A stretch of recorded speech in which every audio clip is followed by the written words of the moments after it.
Well, we got a whole bunch of upgrade parts in the B7. It's all done. We got a ton of extra parts because we replaced a lot of things. We're going to go over the build right now. Had a great time building this thing. With any new toy that you get, especially in the RC world, of course, it's always about waiting on all of your toys to get here. And tomorrow is going to be our first practice day running on the carpet with these slick tires at one track. We got a race on Sunday there, and we have a race normal tires track on Saturday. So it's going to be a total off-road weekend. But let's take a look at this R1 Works inspired B7 build, and the entire reason why I'm going to call it R1 Works inspired, of course, is because we have a ton of R1 parts in here. Now, I talked about some of this in the last video. Obviously, I do run R1 stuff and am a small part of their team, but the biggest thing that I wanted to get by on everybody is the parts that they sell for all the upgrades are literally cheaper and better than all of your other stuff. So support a USA company. So let's start looking at some of the stuff. We'll go from the back to the front because that's really where the interesting stuff is. So on the back, of course, we have their upgrade. Well, we got the chassis protector.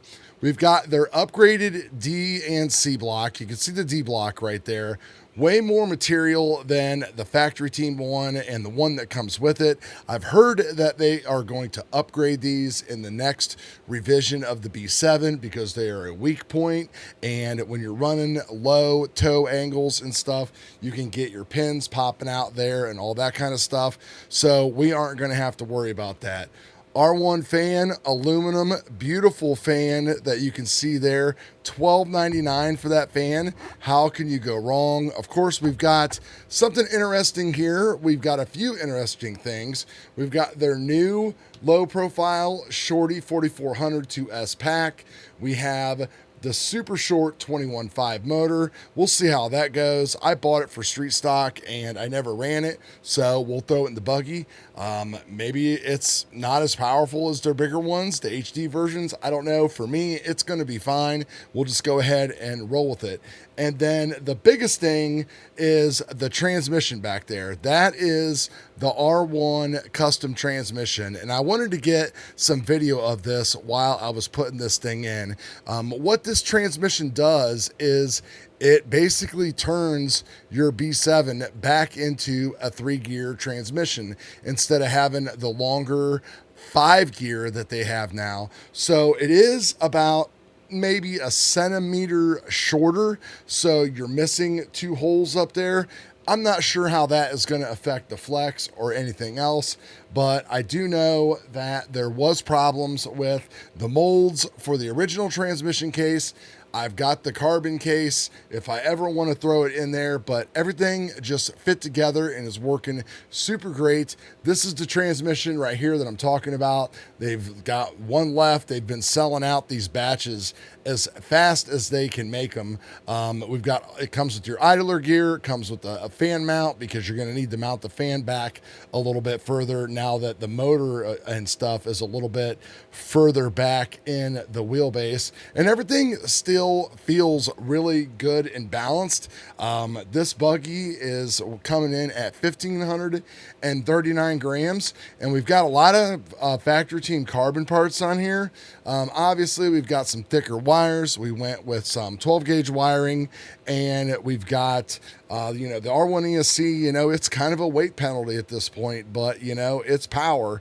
So until they come out with something that's a little bit lighter, that's just the way it is. But we've got no extra battery weight. We've got no extra bolt-on weights. They got rid of the servo weight in the front as well. But if we look back there again at the back of the transmission, I have their ultralight top shaft. I have their forged carbon slipper pads inside of there. And then I also have their titanium slipper set on top of there. It's pretty much all R1'd out when it comes to the back. In the front, I already showed you before, we've got their kick-em plate going on. And as far as the R1 products that are in there, that is pretty much about it. I mean, what else do you need? You got all of the components that you need. I do actually have, I forgot to tell that, the +2 ball stud mount. So that way, you know, you already get 2 millimeters of ball stud shimming there in the back, and you just have to throw in one shim. You can space that up and down if you want. But yeah, I mean, there's a good look at everything right there from the backside on how stuff is looking, and I'm pretty happy with that. You can see we've got the shocks mounted upside down for that lower center of mass, and got that all squared away. Everything is lubed and greased and ready to go. I did a 2-gear mod in the diff, and I went to 10K on the diff oil because, again, it's 21.5, and I might end up going just stock if, like, I just can't handle the power and I'm, you know, not progressing as well as I want to. So I wanted to try to make the diff as forgiving as you can.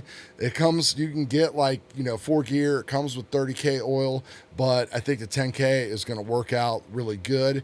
I'm just loving the new associated battery mounting system. I had a couple things like this that I actually made myself, where I just cut off some carbon fiber pieces. I did that on my X-Ray, and X-Ray does this stuff on all of their pan cars, on my F1, on my X12. We got the big ProTech servo up front, and, you know, up front is pretty much all associated except for the actual the kick-up mount inside the front underneath there, which, you know, you're not going to be able to see that. But there's the R1 chassis protector. They've got a few different colors of this. I went with red, of course, to kind of go with my red theme.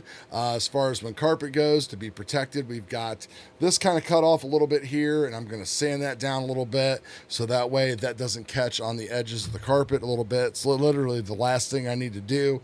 We put everything on the Hootie setup station. We've got all of our toe and camber all set to the actual factory team setup sheet, which is -1.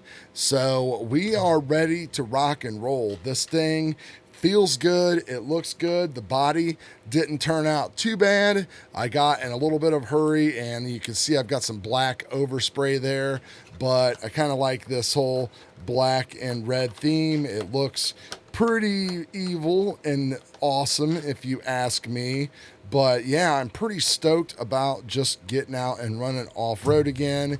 It's been a long time, and off-road, you know, to me is just super fun. I don't really do, if you make setup changes, it's not like you're doing all kinds of crazy stuff like you are in on-road, and there's more, you know, more things can just happen. It's just not about you making a perfect corner every time. You know, there's jumps and things can happen. The carpet can reach up and grab you. So, you know, you're always kind of there. It's all bound up, of course, to the Sanwa. We've got our throws set equally and all that stuff. We'll work on that and see what the first changes are that we're going to make. We'll see how the B7 reacts. I'm pretty excited to see. I know the first changes I needed to do on the 6.4 was to try to get it some more steering, but with the KPI blocks, I'm using the 2 in here.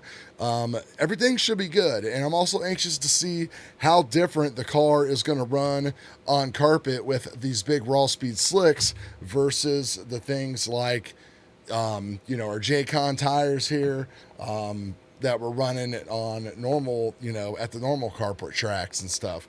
So come back to the channel if you guys are interested. If you have any questions about the build or anything, please reach out and let me know. And that's going to do it. So we'll see you guys with another racing or FPV video or something like that. Peace.